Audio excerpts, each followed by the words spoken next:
इथून आम्ही आता नाशिक जिल्ह्यातून ग्रामीण भागातून डायरेक्ट भाकरी बांधकी चालू तिकडे मुंबईला ज्या आंदोलनले बसेलचे उपोषणले बसेलचे त्याच करता भाकरी घ्यायला आम्ही साहेब. तरी या सरकारनं पटकन निर्णय घ्यावा आणि मराठाचे आरक्षण पटकन द्यावा. नाही तर मग या देवेंद्र फडणवीस ना, अजित पवार ना, एकनाथ शिंदे ना तुमचा कार्यक्रम लोक मिठाट देणार आहेत. कुठली परिस्थिती तुमले ठेवणार आहेत.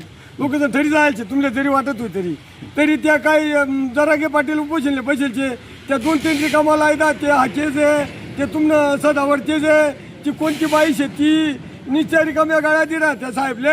अरे तुमचं 5 लोक जमतं नाही तो लाखोवर कोटीवर लोक आणस त्यानं तो काही येडायचे का. त्याला येणं म्हणतो तुम्ही काही शेकाव का तुम्ही.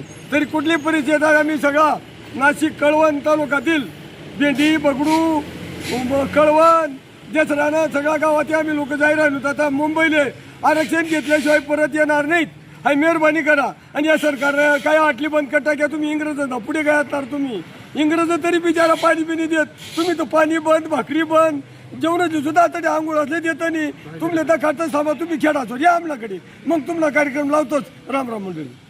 तरी तसं आहे हा मराठा समाजाचा मोठा उद्रेक झालेला आहे आणि मुंबईला कालपासून जे आंदोलन चालू झालं आणि ते काय करतात की 1 दिवसाची परवानगी म्हणजे खेड्यांमध्ये लोकांना असा गैरसमज होतो की एका दिवसापुरचं आंदोलन आहे. पण असं न होतं आता खेड्यांना कळालं आहे की आंदोलन थांबणार नाही म्हणून हजारोच्या संख्येने आता मुंबईकडे सगळी पब्लिक निघाली आहे. आता पप्पूदादा असतील आमचे कळवणचे त्रिमूर्ती हॉटेलवाले रामा पाटील सगळ्यांनी आम्ही ठरवलं की आपले जे बांधव आहेत तिथं त्यांना खायला मिळत नाही आणि पाणी मिळत नाही तर आम्ही आता आमच्या सगळ्या खेड्यामधनं पिठलं आणि भाकरी बनवून आम्ही त्या आमचे जे बांधव तिथं बसले आहेत त्यांच्यासाठी आम्ही घेऊन जात आहेत.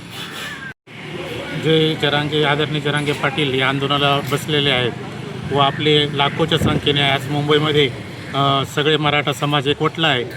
तरी त्यांचे हाल अपेष्टा या सरकारच्या माध्यमातून होत आहे. तरी मी एक हॉटेल व्यावसायिक आहे व कोणी आलेल्या शरणार्थीला पहिले अन्नदाता म्हणून त्याची सेवा केली गेली पाहिजे म्हणून आम्ही आता आमचे शिदोरी घेऊन आम्ही आमच्या बांधवांसाठी मुंबईकडे निघालेलो आहोत. शशीभाऊ काय सांगाल. नक्कीच समाजासाठी हा निर्णायक लढा आहे. आदरणीय जरांगे पाटील साहेब यांनी मागच्या वेळीसुद्धा लाखोंच्या करोडोंच्या संख्येने मुंबईकडे मराठा समाजाला घेऊन आपल्या हक्काची लढाई लढण्यासाठी आणि हक्काचं आरक्षण घेण्यासाठी कूच केली होती. त्याच वेळेस जे जरांगे पाटील साहेबांना जे आश्वासन दिलं त्या आश्वासनाची अंमलबजावणी अजून कुठेही झालेली नाही. तरी सरकारने मराठा समाजाला कुठेही गृहीत न धरता एवढ्या लाखोंच्या करोडोंच्या संख्येने जो मराठा समाज आलेला आहे त्यांच्या भावना अतिशय तीव्र आहेत आणि या तीव्र भावनांचा कुठेही समतोल बिघडून अनुचित घटना घडणार नाही याची सरकारने काळजी घ्यावी आणि समाजाला लवकरात लवकर न्याय कसा देता येईल याची अंमलबजावणी करावी.